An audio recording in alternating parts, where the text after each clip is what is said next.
안녕하세요. 네, 12월 둘째 주 팟캐스트를 시작해보겠습니다. 저는 한국어 선생님 지은이고요. 최근에 저희가 집을 좀 정리해서 책들을 밖에 좀 내놨어요.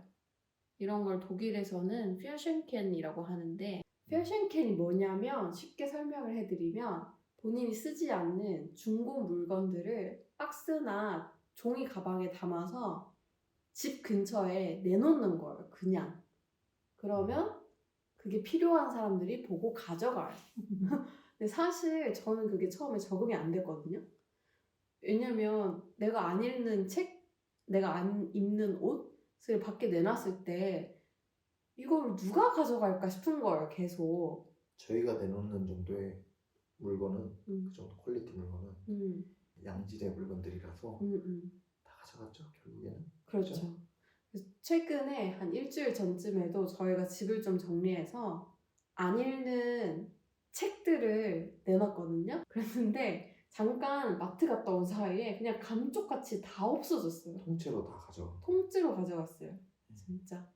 근데 그런 문화가 좀 귀엽기도 하고 실용적이기도 하고. 가끔 보면 근데 정말 누가 가져가지 않을 버리는 정도 퀄리티의 물건들도 나와 있는 경우가 많이 있잖아요. 태종님은 독일 살면서 어떤 물건까지 내놔봤어요? 근데 저는 태생이 막시멀리스트예요. 그리고 버리는 걸 잘 못해요. 언젠가는 쓰니까 또 어딘가 다 처박아 놓고 생각이 나면 꺼내서 쓰고 그런 편이죠. 맞아. 이거 관련해서도 최근에 에피소드가 있었는데 저는 태종님이랑 살기 전에는 굉장히 미니멀리스트였어요. 한 용도에는 한두 개의 물건을 갖고 있는 거를 좋아했거든요. 책 제외하고 옷 제외하고. 그리고 여자치고 옷이 많지 않은 편이라고 항상 생각했고 그 많지 않은 물건을 유지하기 위해서 되게 많은 노력을 했어요.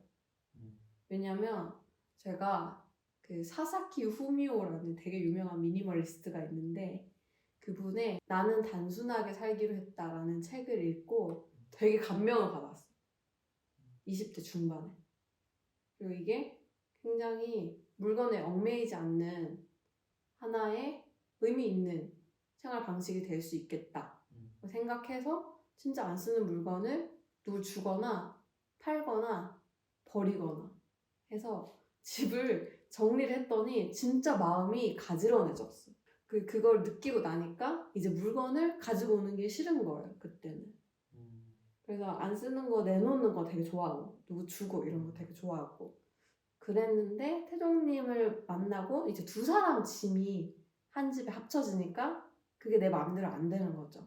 그래서 포기를 했어요. 근데 사실 독일 생활에서 물건이 많아지게 되는 거는 저는 일종의 불안 같아요. 불안.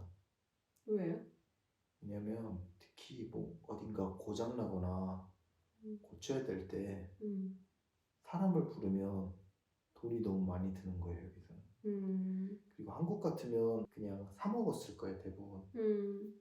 주방에 들어가서 제가 요리를 하거나 뭔가를 만들거나 하는 일이 거의 없었을 텐데 여기서는 돈가스가 먹고 싶은 돈가스를 해야 되니까 고기 때리는 망치도 필요하고 튀김기는 없지만 나는 튀김기도 있어야 될 거고 아니면은 튀김을 하려면 기름이 많이 들어가고 기름 많이 튀겨야 되니까 좀 튀김기가 아니더라도 깊은 냄비가 있어야 되겠다 라든지 그런 게 있잖아요. 한국이었다면 그냥 사 먹고 말겠죠. 주방에 들어갈 일도 별로 없었을 거예요. 해먹지 않았으니까.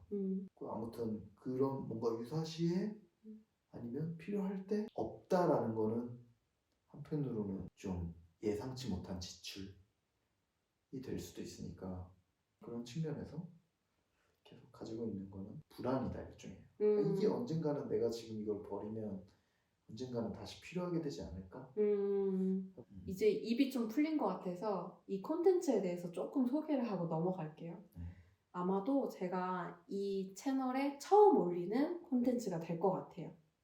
오늘 다룰 주제는 미니멀리즘이지만 앞으로는 되게 다양한 주제들을 다뤄보려고 해요. 그리고 여러분들이 이거 보는 분들이 그냥 친구들 얘기 듣는다 생각하고 들을 만한 팟캐스트 같은 영상을 올리려고 하고 저희는 지금 둘 다 베를린에 살고 있는 한국 사람입니다. 자, 아까 돌아가서 저도 공감되는 게 서울에 살 때 미니멀리스트가 되는 게 훨씬 쉬웠다. 이 생각이 들어요. 왜냐면 한국은 서비스가 너무 발달한 나라고 인건비도 싸고. 인건비도 싸고 특히 뭐 아까 주방 얘기를 했지만 얼마든지 내가 먹고 싶은 거를 다 찾아서 먹을 수 있고 사실은 뭐 베를린에서도 한식집이 많이 있지만 그냥 돈가스 전문점 이런 느낌은 없잖아요. 베를린은 뭐 밥도치게 맞지. 네. 확실히 저는 베를린에 와서 내 인생에서 살면서 요리했던 것보다 여기 와서 한 게 더 많아요. 요리를 자주 하게 되니까 필요한 요리 도구도 많고 재료도 많이 필요하고 장도 너무 많이 보러 가게 되고 그러다 보니까 짐을 줄이려면 부지런해야 돼. 정리를 아주 뭘 사올 때마다 자주자주 해야 되는 게 조금 힘들어서 전 정리를 조금 포기하고 살고 있습니다. 요즘에 한국에서 쓰는 미니멀리즘이란 용어는 어떤 생활 방식에 국한해서 많이 쓰는 것 같아요. 그러니까 필요하지 않은 물건들을 비우는 생활 양식을 많이 얘기하는 것 같은데 어쨌든 저는 되게 좋았어요. 그걸 해봤을 때. 근데 독일에서는 그렇게 살기는 쉽지 않다. 여러 가지 이유로. 독일에서 중고거래 경험이 있으신지요? 그렇죠. 가구 같은 거? 내가 새 거를 사서 쓰는 순간 중고가 되니까 굳이 새 거를 살 필요가 있나? 어차피 이게 뭐 어떻게 될지 모르니까 내가 또 여기를 떠나게 되면 약간 이방인 삶이라서 그런 것 같기도 하고. 그게 되게 중고거래의 장점이긴 해요. 가성비가 있는 거. 어차피 사고 나면은 감가상각이 될 건데 내가 거의 중고가에 샀으니까 이게 어떻게 망가지거나 가치가 없어져도 괜찮은 거죠. 그게 장점이긴 한데 단점이 뭔지 아세요? 이상한 사람을 만나게 될 확률이 있다. 혹은 시간 낭비하게 될 확률이 있다. 아니 근데 한국 사람하고 거래해서 이상한 사람 만나는 확률이 더 적어요. 인종차별 안 하려고 하는데 독일 사람들하고 거래하면 다 괜찮아. 웬만하면.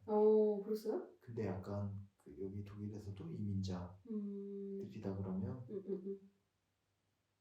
조금 이상한 거래한 경우가 진짜 있었어요. 예를 들면 프린트를 샀는데 중고로 밤에 자기가 막 연락이 안 되다가 굳이 어디 지하철역에서 만나자고 했고 지하철역에서 그 사람은 차를 타고 와서 그것도 무리하게 10분 늦게 와가지고 연락도 없이 안 되다가 10분 늦게 와서는 트렁크에 있는 거를 그냥 이렇게 주고 나는 뭐 작동이 되는지도 모르고 받아서 들고 왔는데 집에 와서 이렇게 딱 내려놓고 보니까 내 손에 잉크가 한 거나 옵스. 고무를 그냥 30유로 40유로 주고 사온 거죠. 근데 그런 말은 조심해야 되는 게 여태 데이터에선 그랬지만 또 차별적인 말이니까 조심해야 돼. 근데 여러 번 경험을 하다 보니까 자꾸 그렇게 되는 거죠. 편견이 생겼죠. 편견이 생기는 거죠. 그러니까 뭔가를 당하기 전에 미리 가지고 있는 게 아니고 나도 경험이 쌓이면서 맞아. 그렇게 되는 건데 참 그러지 않으려고 노력을 많이 해야 되는 거죠. 내가 드는 생각은 그런 편견을 갖게 되는 건 너무나 자연스럽고 인간적인 거고 그게 도움이 돼요 실제로. 편견을 갖고 있는 건 너무 자연스럽지만 그 편견을 확산시킬 필요는 없다고 생각해요. 저는. 왜냐면 각자가 가지고 있는 편견이 있거든 어차피. 그러니까 그걸 확산시키는 거는 나한테도 안 좋을 수가 있다. 그런 생각도 들기는 해요. 그러니까 여기서도 배우는 게 많은 것 같아요. 그런 경험을 하면서. 왜냐면 한국에서 당근 뭐 거래를 하면 웬만하면 다 진짜 사기 치려고 마음을 먹은 사람이 아니면 대부분은 안전한 거래를 하니까 당연히 누가 그 30유로 벌자고 사기를 치겠나 이런 생각하는 거지. 그 프린트 사건일 때도 맞아. 그렇게 성의를 들여서 굳이 자기 차 번호도 다 있고 근데 나는 그런 전혀 의심을 하지 않았으니까 뭐 차 번호를 적거나 그 사람을 막 그 이베이 상에서 친구를 하려고 알아봤는데 잘 뭐 이렇게 시스템이 안 돼 있고 또 성가시고 근데 어쨌든 그런 걸 통해서 아 내가 잘 피해가야 되는구나. 근데 또 하나 내가 마지막으로 얘기하고 싶은 거는 우리 엄마가 그 막 스트레스 받거나 할 때 기분을 전환하려고 물건을 싹 내놓고 그랬거든 어릴 때. 갑자기 집에 오면 뭐가 막 없어져 있고 너무 막 반짝반짝 깨끗해 집이. 그랬었거든 어릴 때. 정리를 하시는구나. 그걸로 마음을 싹 비우듯이 물건을 비우고 막 그냥 누구 줘버리고 막 그랬거든 엄마는. 우리 어머니도 그랬어. 중고 물건도 물론이고 안 쓰는 물건이라든지 집을 내놓는 것도 엄마는 되게 헐값에 줘버려 사람들한테. 그래서 우리가 아파트 살다가 주택으로 이사 갈 때 아파트를 팔았어야 되는데 내놓은 가격이 있잖아 엄마가. 크리에이션 캠 하시는 거예요? 기억나는 게 내가 어릴 때였는데 그 집을 보러 온 사람이 막 집은 너무 마음에 드는데 막 저희가 너무 형편이 어려워서 막 그런 전형적인 깎으려고 하는 그런 거 있잖아요. 그리고 우리 엄마는 그냥 그런 사람 보면은 그냥 알겠다 그러고 막 엄청 싸게 집을 줘버리는 거야. 얼마나 공하면 작게 흡수를 그러니까 게다가 우리 집에 비데도 있었고 도어락도 달려있잖아요. 그것도 그냥 줘버리고 와가지고 우리 아빠가 되게 꽁시렁거렸던 기억이 있는데 근데 엄마가 막 그런 식으로 하는 거를 봐서 그런지 아니면은 뭐 유전자에 있어서 그런지 모르겠지만 나도 좀 비슷한 것 같아. 그러니까 약간 스트레스 받을 때 집 막 비우고 싶어 하고 중고 물건 팔 때 그냥 누가 막 흡수하고 그러면 줘버리고 그런 건 좀 닮은 것 같아. 나는 미니멀리즘을 하려면 첫 번째는 용기. 압축적으로 딱 물건을 소유하고 나머지는 외주를 사실은 주는 거지. 네, 미니멀리즘의 정신은 집착을 버리는 겁니다. 그러니까 냄비 하나로 모든 요리를 해먹는 겁니다. 냄비 하나만 놓고 이게 바로 맥시멀리스트랑 정신의 차이인 것 같아요. 그러니까 여러 가지 메뉴를 먹는 게 아니고요. 불편함을 기꺼이 감수하겠다. 음식도 단순하게 먹는 거죠. 냄비 하나로 할 수 있는 것만 해 먹는 거죠. 라면만. 아니요. 그러니까 여러 가지를 하지 않고 삶도 단순화를 했기 때문에 적은 물건으로도 살 수 있는 거 그렇게 노력하는 거. 젠 불교에 막 영향도 있다고 이런 말도 있던데 일본 미니멀리즘은 어쨌든 스님들 삶이 간소한 삶이니까. 그렇죠. 그런 걸 추구하는 거죠. 그런 이유들 좀 있나 보다. 어쨌든 우리는 이렇게 다르지만 잘 살고 있고 앞으로 우리가 할 수 있는 얘기들을 편하게 하면서 좀 올릴 수 있으면 좋을 것 같아. 마시면서 산다든지 아니면 그날 요리를 딱 가지고 먹으면서 한다든지. 너무 좋은 생각이다. 세팅하는 게 굉장히 번잡해요 그게. 그래서 한번 고려를 해서 할 수 있으면 도전을 한번 해봅시다. 오늘은 여기까지 이야기를 마무리를 하고 끝을 내봅시다. 재밌습니다. 여러분도 따뜻한 겨울 보내세요. 안녕.